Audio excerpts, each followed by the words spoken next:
His hand sticking out of window for a few seconds is frozen into an ice stick. Smash 1, the ice stick shatters into piece. It turns out after an attempt to stop global warming via climate engineering catastrophically backfires, creating a new ice age in 2014. The remnants of humanity have taken to a circumnavigational train, the Snowpiercer, run by reclusive transportation magnate Wilford, and become wanderers do not stop forever. The train has been running for 17 years. The passengers on the train are segregated, with the elite in the extravagant front cars. Every day they enjoy life, while the poor in squalid tail compartments controlled by armed guards.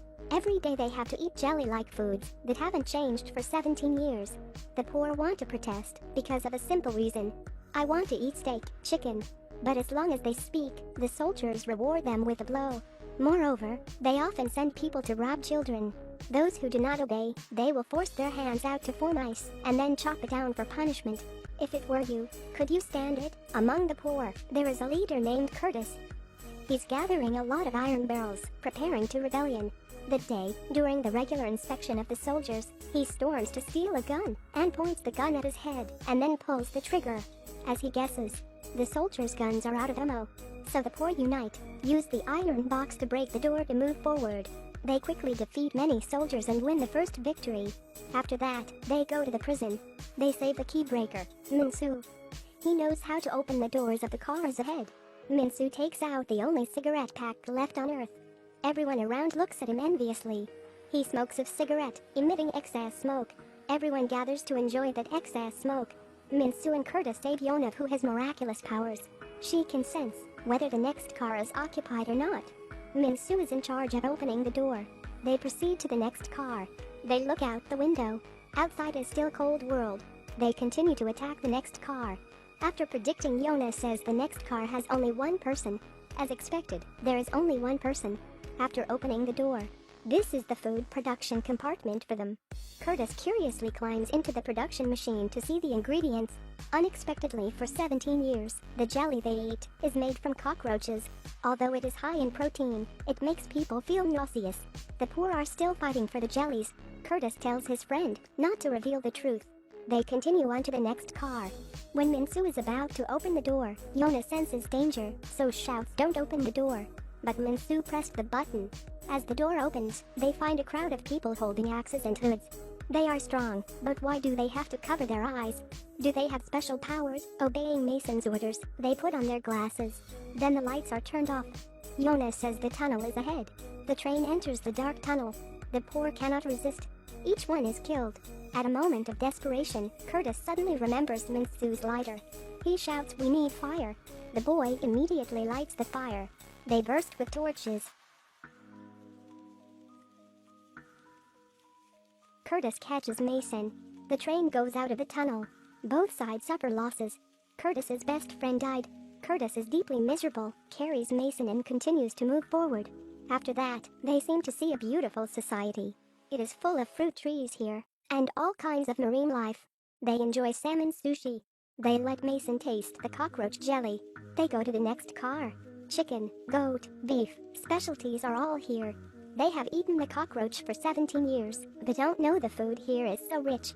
The next car is a classroom for the rich kids. A teacher is indoctrinating the children on Wilford's greatness. Wilford is the god who saves us.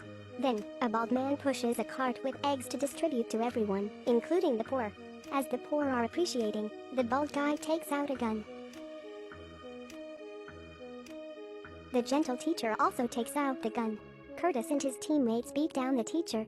Franco uses the distraction to kill the tail army and capture Gilliam, and sends a live feed to the TV in the classroom as he executes Gilliam. Curtis is very indignant. Curtis, in return, kills Mason. Then they continue on. On the way, everyone is amazed. There is a clinic, a tailor shop, and a luxury pub. Everyone is dressed politely and speaks elegantly, and also has a beauty salon and a high-class hair salon. This is the life of the rich. Soldiers quickly catch up to them. A life-and-death battle breaks out again. Finally, Curtis defeats his opponents, but also suffers heavy losses. Curtis promises the woman to save her child. She tears of thanks, then stops breathing. Each of his teammates left makes Curtis think he should go on or not. The car in front of him is a dance room. Everyone is dressing weird costumes, wearing bold makeup. Our world is facing trouble. They do not think ways to save the world, but play and enjoy what has come. Curtis keeps moving forward. He must find out who controls the train to punish him properly for the crimes he committed. But when he finds the door, he discovers this door can't be opened from outside. Curtis punches angrily on the door, but to no avail. Curtis is desperate for this protest. He has lost all his important friends. He smokes the last cigarette on Earth. At this moment, the door opens. Curtis meets Wilford, and to his shock, learns he and Gillian conspired to stage Curtis's rebellion to reduce the train's population to sustainable levels. Wilford orders 74% of the tail passengers killed. He then offers Curtis his position leading the train. Yona overpowers Claude, rushes in to ask for help, but Curtis pushes her away.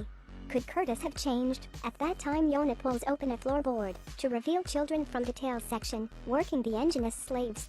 Appalled, Curtis knocks out Wilford and rescues Timmy from the machinery, though he loses his arm in the process. Curtis gives Yona matches to light the fuse for the chrono. Curtis and Minsu use their bodies to protect Yona and Timmy from the blast. The explosion causes an avalanche that derails the train. Shortly after, Yona and Timmy escape the wreckage. They see a polar bear in the distance, indicating that life exists outside the train. This review is over. See you in the following videos. Thank you.